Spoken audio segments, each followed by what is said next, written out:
Hey, it's Kelly with your A1 Extra, brought to you by Westminster Canterbury. Football season is underway, and RTD Sports editor Michael Phillips has great Commanders coverage in store for Central Virginia.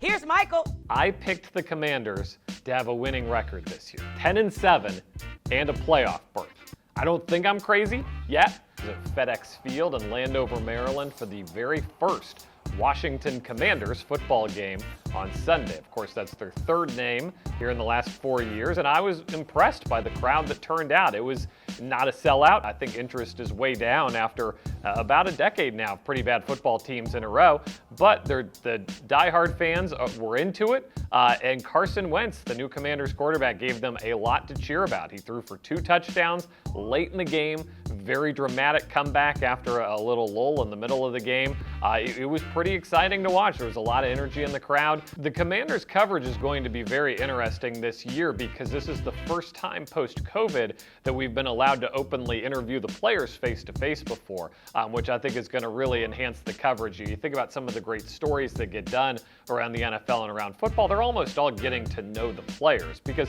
there's 53 guys on the team. Many of them have fascinating backstories and certainly are very accomplished in their field. So it's been a real treat this year through training camp and now after this first game to get a chance to engage with some of the players and interview them face to face. This is new this year. After every game, I will be reacting to the game. I react in real time. You just don't get to see it because I'm sitting there watching. You're watching the game on TV, but I'll react in front of the camera for you immediately after the game. So when we post our story right after the game, you're also going to get an instant analysis from me. It's going to be just unfiltered. Here's what I saw. Here's what I think.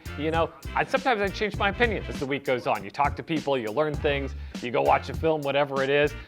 This is unfiltered, unvarnished. Here's what I think. It's coming straight at you. I think it's going to be a lot of fun. I think it's going to enhance what we do. All right, that's it. Make sure you log on to richmond.com for more reporting and stories of Richmond and Central Virginia. And remember to follow along on social at RTD News. We'll talk to you next week for another A1 Extra presented by Westminster Canterbury.